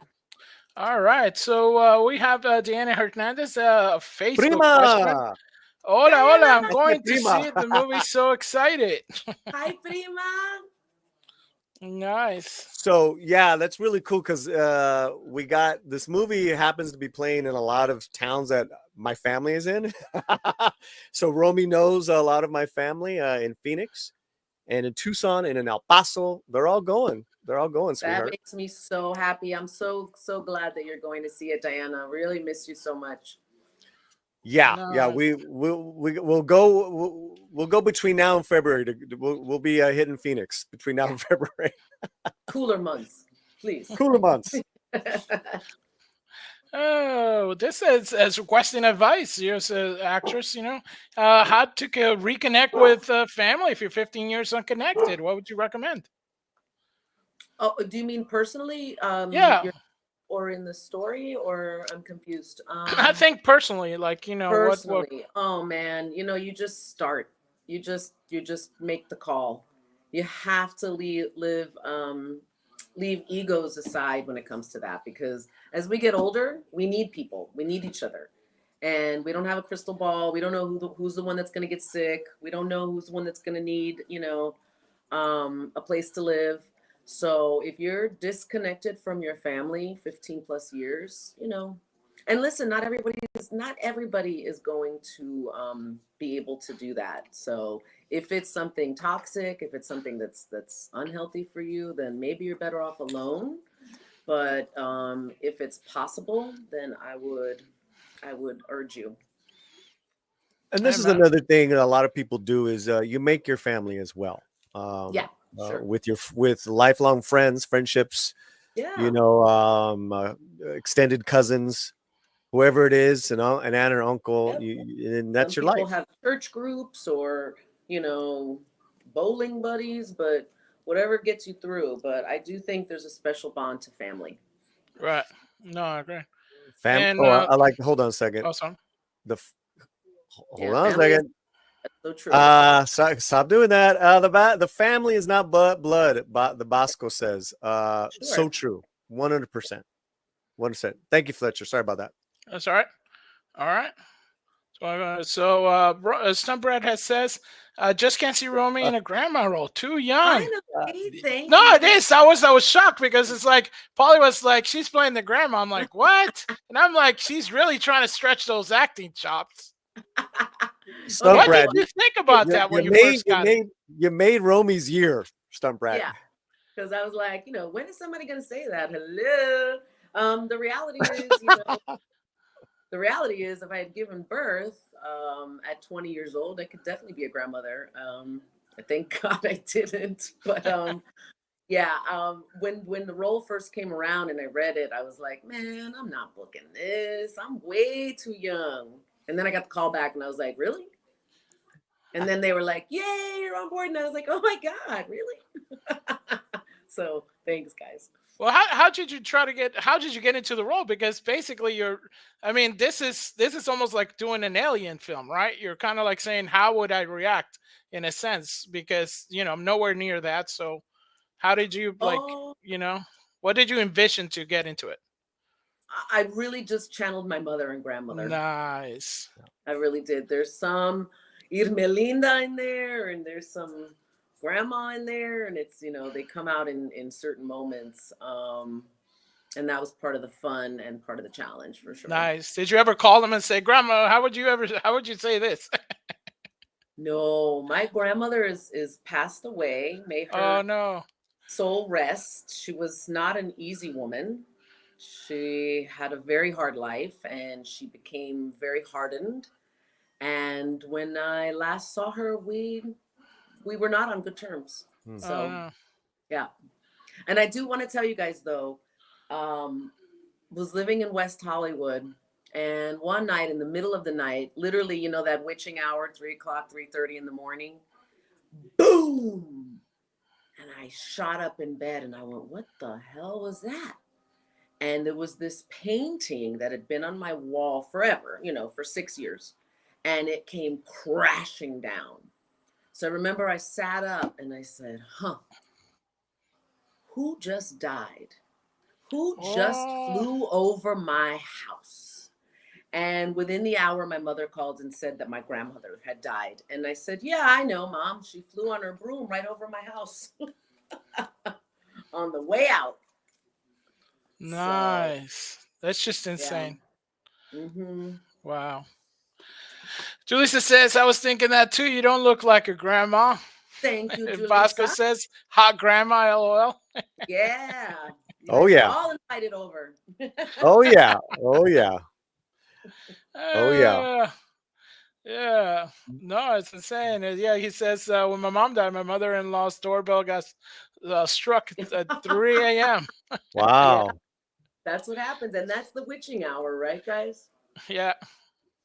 Nice. Nice. Awesome. Awesome. Awesome. Who else do we got? Any questions?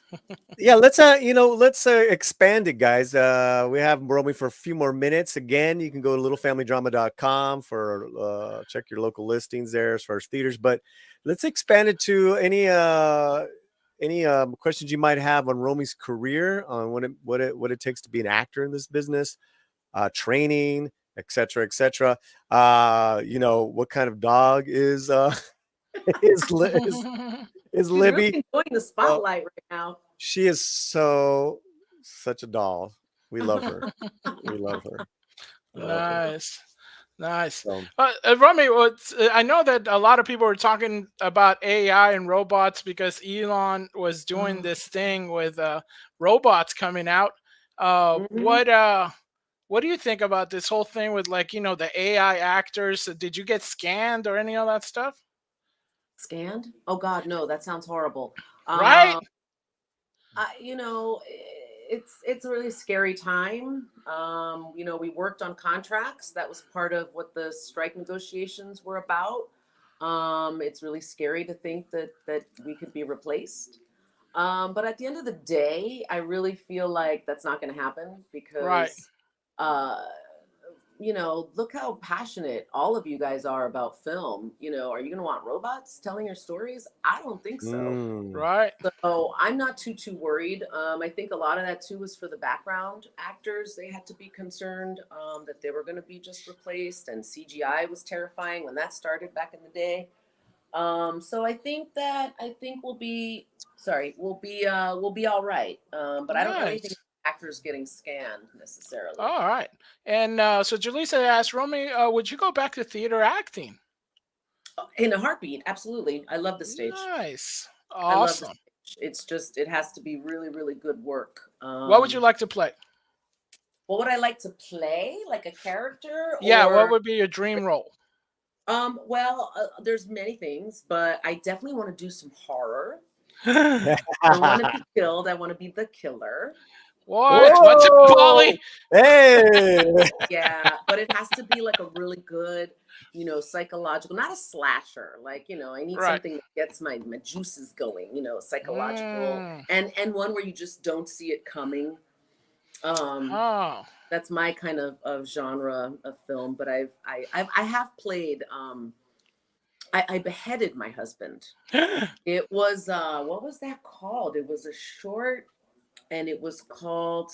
I have no brain today. I don't know, but I was in Central Park carrying my the head of my husband. I wish What? I remember the name. Yeah, it was a short film. It was at New York Latino Film Festival. It made the circuit. This is like 25 years ago. So seductress killer. Yes, absolutely. Or just one, maybe with a disability that you just don't see coming. I don't know, that Yeah. intrigues me. Cuidado, Polly. Mucho Man. cuidado. In this house, we watch a lot of You snaps. don't know. How was the food on the set? The food on the set was ridiculous. It was so amazing. They had this caterer company, a Los Angeles caterer called Heirloom. Wow. Man, I have never, ever been treated so well. Not with any kind of major film that I was in. Certainly not with Television Crafty. Heirloom and Los Angeles Catering Company. Awesome. They fed us 3 times a day, and it was amazing. That's amazing. I'm so hungry now. Great. Griffin Now- asked Romi, so sorry. standard but serious question. If you could choose a role that you would really want to play, what would it be and why, of course? I think she just, we just answered that.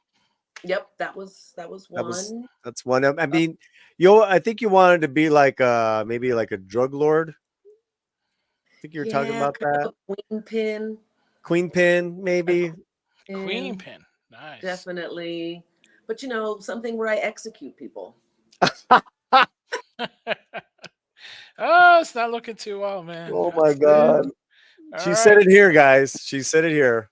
Blink twice Also, if you're under duress, Polly. Jersey girl, Yeah. like to do some kind of mob work. I grew up with Nice. mobsters in Newark, New Jersey, so that's always kind of intrigued me. A Nice. Sopranos spinoff or something of that nature. Nice.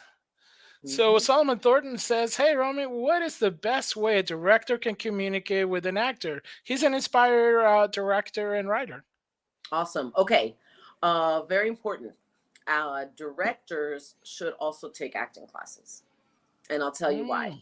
Then you have the vocabulary that your actor is coming from. And, you can give adjustments to an actor without giving them, line readings or trying to get an emotion out of them when you don't have the vocabulary to instruct them. It's very important. So I went to Rutgers. I did the conservatory a million years ago for college. And in our classes, all the directors, we did the same exact training. And so that'll make you a great director. Awesome. That's a great advice. That's Critical Drinker says, Romy, what card would you most likely to play? Una bruja. Una bruja. Ahí está. I mean, I have a lot of different characters that I want to play, and I've gotten some great roles, and I just want to keep that going. Nice. Equalizer says, Romy, everything of writing your own play or movie script. No. No way. It terrifies me. Really? Yeah, and I have a lot of great stories in my head, and I would love to maybe work with a ghostwriter or something. But to sit down and put pen to paper is not my forte. I would like to do the translation of what you guys write. Ooh, all right. And Cousin comes in with, yes, I would love to do that serial woman killer. Yeah, you guys are dangerous in the family. Yeah, definitely. I think Monster, that was a great film. Yeah. That's awesome. Yeah, everybody loves your answers. Oh, good. Yeah, it says, Julie says, I like Reva even more. We'd love to see her in a horror movie. Absolutely. Me too. Nice. That is awesome. Which one would you rather play, the villain or the cop? I play a lot of cops, so let's go for the villain now. I play Nice. detectives. I play judges. I play lead homicide detectives. I play CIA, What FBI. what was the last like detective or something like that that people have maybe seen as far as TV shows you've been in? I would probably say they could watch the NCIS Vegas. Yeah. I like that detective. I like that character in that role. Yeah. Nice. And and then one more thing before you go on, Fletch. You have can you talk about the project that you've already filmed that's coming up? No, not really, but Okay. it's an Amazon streaming new TV show. So it's based on a novel series. Detective type of thing, Yeah, guys. I don't play a detective this time. But that's all we'll say. That's it. Coming up. Coming up. Nice. Guys, you can catch Romi's new film in several states here across the country for the next week. It opened today. It's playing California, Arizona, Texas. It's a limited run, but And several Colorado. theaters. Oh, I'm sorry. And Colorado. We have a friend, Maria with Tiantelli. She's going to the Denver showing. Oh, wow. That's so cool. So what I'm also asking is all my friends and family that are going, make sure afterwards or before, take a photo in front of maybe the what do you call it? The signage. Yeah, that would and be send great. us that'd be great. That'd be wonderful. Yes. Yeah, that'd be awesome. And Bandit. you can Bandit's hashtag a coming little Friday. family drama also on Instagram. They have a page. Oh, this is my That would big help. boy. There's our boy. It's Bandito. Boy. There's our I know boy. it. Bandito. Bandy boy. I know. Liz He's is getting jealous. Okay. yeah. All So right, his Tiny. brother was the one that was going through some issues, Mr. Butters, but he Mr. Butters is a champ. Is a champ. He went from totally blind to totally seeing and totally back to his cranky self, which we know that he's feeling better. Oh, I think Nice. it disrobed me. Hang on, guys. Oh. Okay, we're good. All right. Romi was in the TV series The Bridge. I love that show. I thought she Yes. looked familiar. Yes. I think I was playing CIA, head of the CIA on The Bridge. Yes. Nice.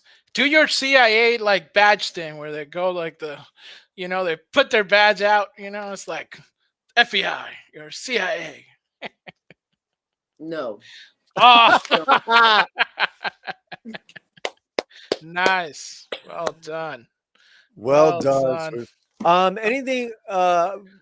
We got anything else in the chat? I feel Yeah. like So Paul Finch has said he asked me something. I'm trying to look for it, Paul. I'm sorry, okay. Pat. I want to wrap it up with Romi. Okay. I do want to encourage everyone that is near theater. Oh, okay. Here we go. Okay, go ahead. I'm curious, how did the Latinos Land and Romi meet? Romi, did your time spending with Paulie and his family help prepare for this role? What are the similarities in Brazil and Mexico cultures? Oh, They don't that's want to about know about us meeting. The second part. Yeah, we met at a bar, but Nice. Come here, stay right here. Yeah, Portuguese and Mexico, Portugal and Mexico, and Brazil all share very similar cultures, food, family, cultura. So that's kind of what I grew up with. I didn't need a whole lot of preparation for that. It was already in the DNA. Come here, guys. Nice. Okay, Yeah, and and hang on, I gotta go. Come here, Rue, come here. Sorry, Oh. everyone's getting frisky. I gotta go, guys. okay, right. so let's baby. wrap it up. Thank you so much. Your movie's in Thank you, theaters now, guys. and she's in the front living room. I'm in the back. Yeah, dealing with the work, Romi, you're the best. We love you. 5 things at once. Say Okay. bye, Bye, say bye to the chat. Say bye to the chat. Bye, everybody. Bye, guys. See you later. Bye. There she goes. There she goes, Miss Little Familia Drama. So you guys got the info. There it is. What a show. What a show. A show. No Still not Canada. done. Not yet. Not yet. Not yet. Zax is here. We love Zax. Very cool, isn't it, What's man? up, Maple? What's up, Maple? Adios, Romi. Órale. Órale. Bye. Nice. Bye. What's up, John? Good to see you here, man. God bless you. Sending you a big hug. Nice. Prize there. Okay. All right. So it's been a fantastic show. Do me a favor, make sure you guys smash the like. I want to get over 100 likes. That really helps us get this show out with the algorithm, right? 82 likes right now. So let's try to bump that. We've got 90 people in YouTube, 118 still hanging with us, Facebook and X. What do you say we ended on some fun stuff? Okay. Did you want to do the 100 years later? No. We're gonna end on some fun stuff, and then we're gonna cool. Out. Because you know what? Let me push back. We have a video premiering, but we're gonna push it back. Oh, it's 1:15 p.m. Okay, great. So in 15 minutes, we will redirect to, and then you guys it'll redirect. What I want to do right now is bring up the Baboso of the week. Here we go. Anthony, give me a boy's name that starts with the letter H. Jose.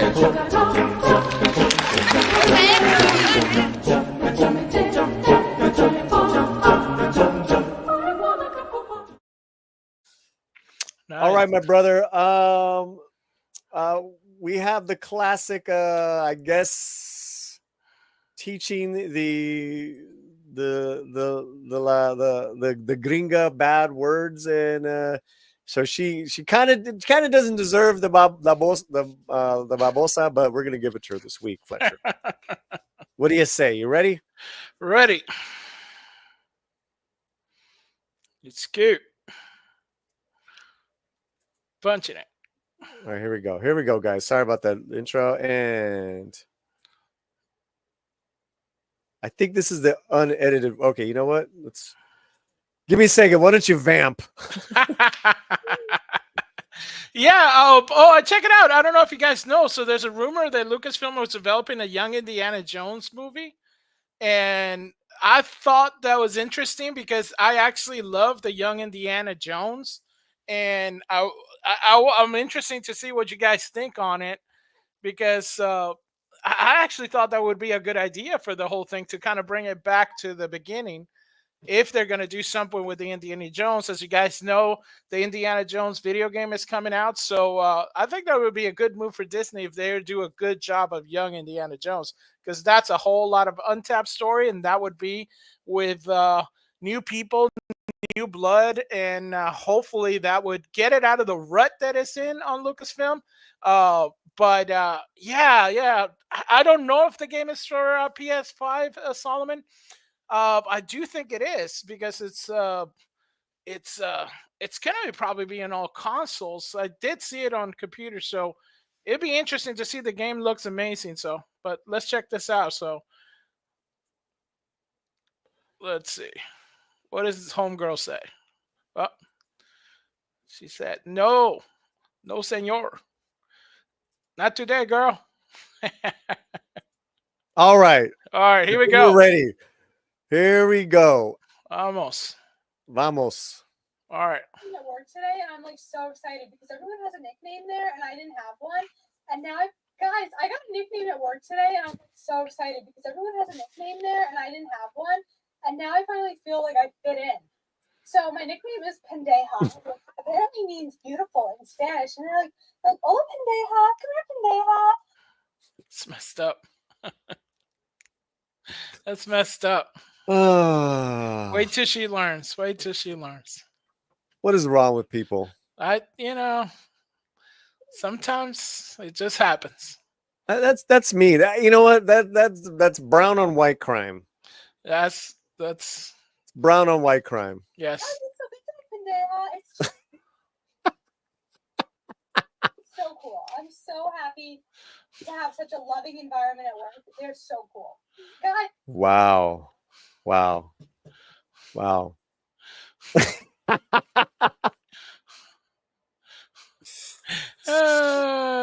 There you have it. Babosa of the week. 10. Pendeja. Anthony, give me a boy's name that starts with the letter H. Jose.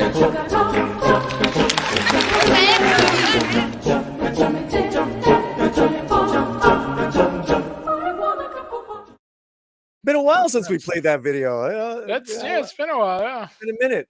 But you have some more stuff here for us.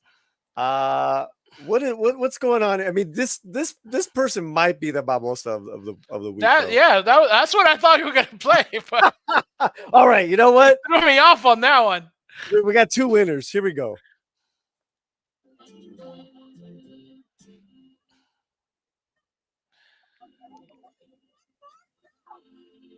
Yeah, the audio on this is horrible. But if you guys don't know, so what's happening? This is in a beach in Mexico.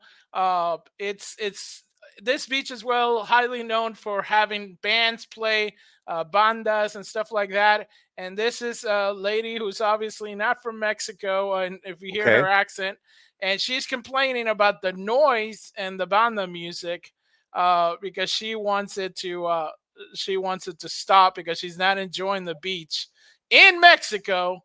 Right. That is famous for having bandas. So that is. So they're in Mexico with Mexicans.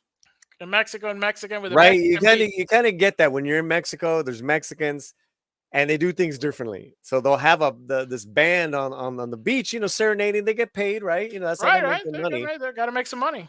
And este güera comes in and saying, la la la la, and they're like, what?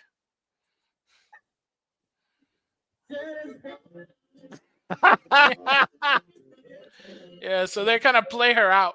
They play her out, dog. Yeah, this is how you do it. Yeah. So. And they follow her. Oh yeah. They follow her out, kind of like see your way. What is this? ABC your way out of it. Wow. Yeah. All right. Yeah. See, that's the one that I thought. Cause. Okay. Well, now we're gonna move on to Latinos Pronounce, and then we're out of here. This is the popular segment that we have here on the show. It would have been fun if Michelle or Romi would have hung out for this, but it's always fun when our guests participate. Yeah. Movie stars, Latinos Pronounce movie stars. Okay, so we're gonna play this, and then we gotta guess how they're gonna pronounce these, right? Right. Okay, here we go. Here's the first one.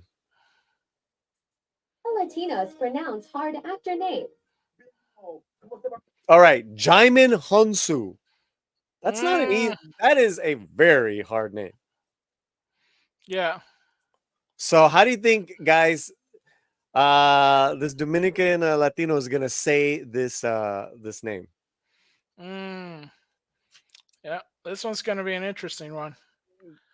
So just type in the chat what do you think the name is gonna be? What is gonna think is gonna come out once it gets in the wood chipper of voices. So yeah, and the fun part with having the guests is like I put them on the spot. It's like, all right. How do you think they're gonna pronounce it? Jimon Honson. Okay, good. D-Man Hounds. D-Man Hamon. Nice. Demon Honcha. Whoa. Jaimin Honsu. Okay. Digimon Honsoon. All right, we got it. All right, here, let's play it. Those are some good tries, guys. Let's see who gets close.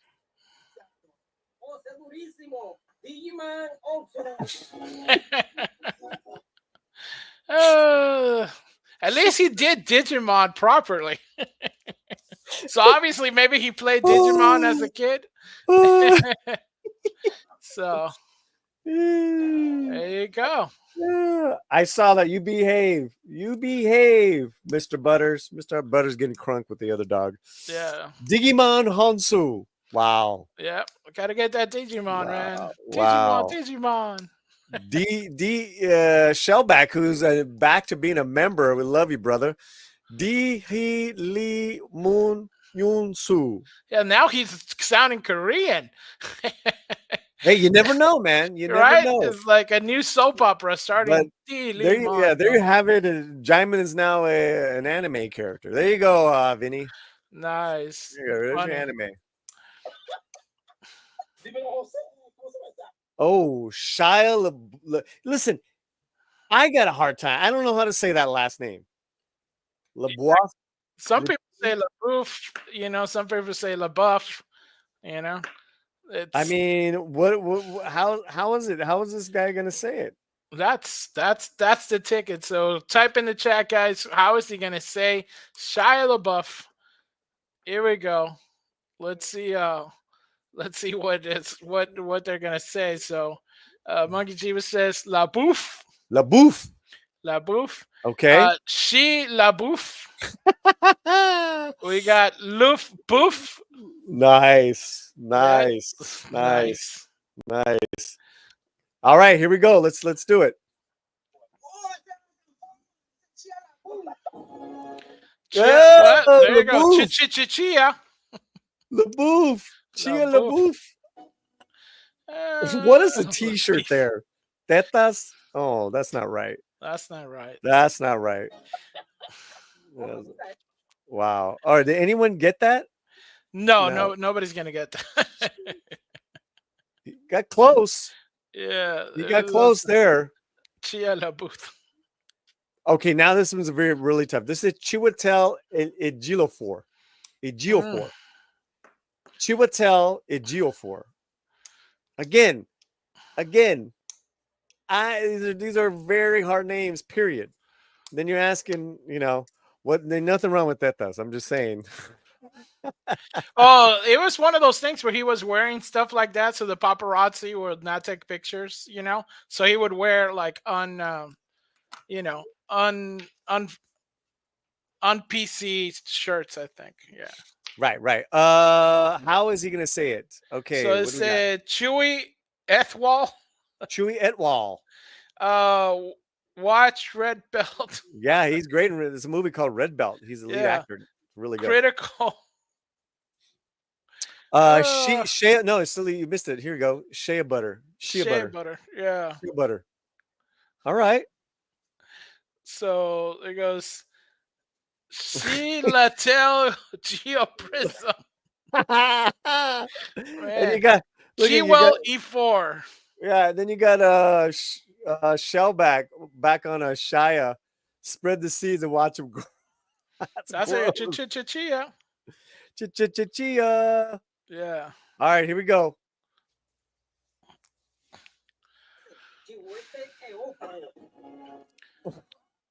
Chiwi wee. Chiwi Who is this? This is a basketball player. Right, I believe that's a basketball player. What is going on? Yeah. Chiwete Elfo. Rodriguez. Wow. Chiwete Elfo. Wow, this is just out of control. Chiwete Elfo. All right, here we go.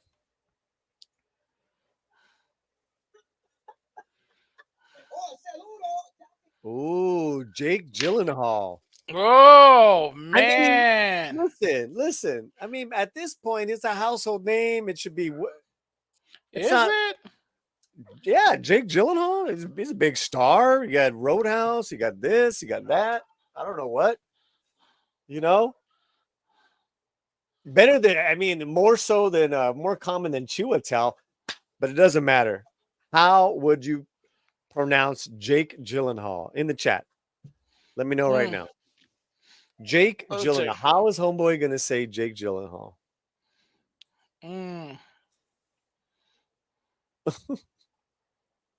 Got a couple more minutes here before we're going to our redirect of our premiere video. What do you got? Yen Jin Hall. Yak Jin Hall. Okay. It's a good one. Yankee Hall. Ooh, I like that one. Yankee Hall. Nice. Yake Gia Al. Wow. These guys are getting, you guys are good. You guys are getting good at this. All right. Here we go. Oh, we missed it.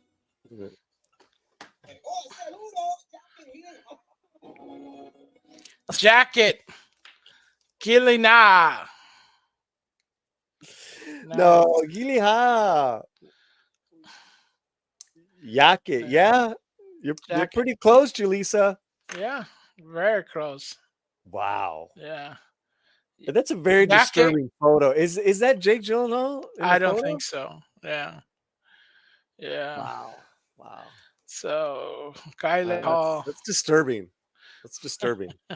Very disturbing. Wow. Wow.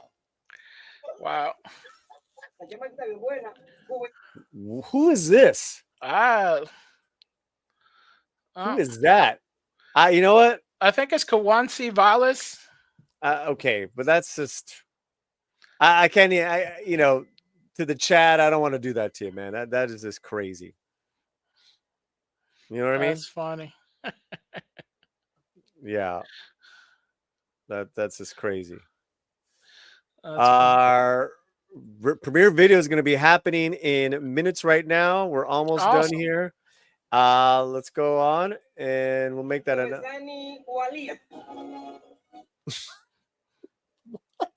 What Kubasani? Walis. Come on. It's Cubanese. Come on. We couldn't even, you can't even with that one. You're right, Mars. There's no way.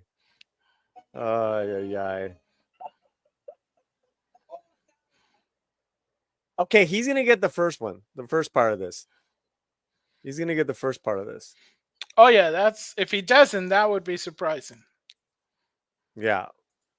What say you guys? What say you guys? And we'll go ahead and push back the premiere, not to fret. Oh, it says I can't reschedule, so too late. He'll get it. Okay. Lupita Chango. Okay. All right. There you go. Lupita Ninkondo. All right, here we go.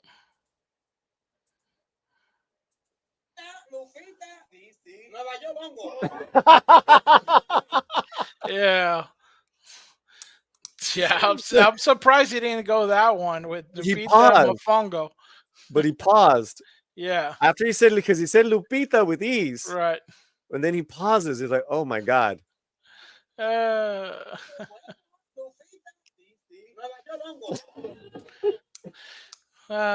so she's Lupita Nueva York.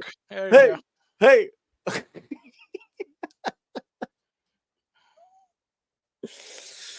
Oh boy. This is the last one. Zach Galifianakis. Nice. Zach Galifianakis. Say you guys. That was too hard, man. Let's play it. What? Nice. He's got Galdan feet. Got Nikes. You know. Too hard, guys. Too hard. Too hard. They're easy. All right, there you have it. What's going on? We're going ready for the premiere there, but what do you have going on tomorrow? Yeah. So tomorrow we have our Midnight Sets in Espanol. We're gonna have our movie matinees for your members. So if you become a member of Midnight Sets in Espanol, you get to join us live, commenting and chatting about the movie on screen as we all watch it. But if you guys are not Members are because you can, subscribe to the channel, check us out, hang out with us, and we're all going to be watching the movie, just hanging out. It's going to be Santo contra las mujeres vampiros, and it's going to be amazing. So it's a Mexican wrestler film fighting the mummies. Yes, correct. Yes, it's going to be fighting. It's going to be fighting vampire women. So it's part of our horror. A horror Mexican horror type of style that we're going to start checking out in October for you guys. Midnight Edge Espanol. Check it out tomorrow. Make sure you're subscribed. And we got a couple of gifties, and we'll get on out of here. All right. Yeah. Jesus Davila, thank you so much. You rocked today. Gifted 1 Latino Slam membership, and Stephanie picked it up. And also then he gifted another Latino Slam membership, and Ellis picked it up. Thank you so much. We really appreciate it. You rocked it today, bro. You gave us a ton of memberships. I think it was like a 5 at least, right? So we thank you so much, and everybody else who gifted memberships and super chatted. We really appreciate it. You keep the lights on. All right, guys, we're gonna do a hard out. It's been an incredible show. If you missed it, watch it at the beginning. This is a rocking show. Monday night we'll be back with Scribe Light live. We got a bunch of stuff, and just keep your alerts on, all that good jazz. Again, Jesus Davila, Bonso, Julissa, all the members.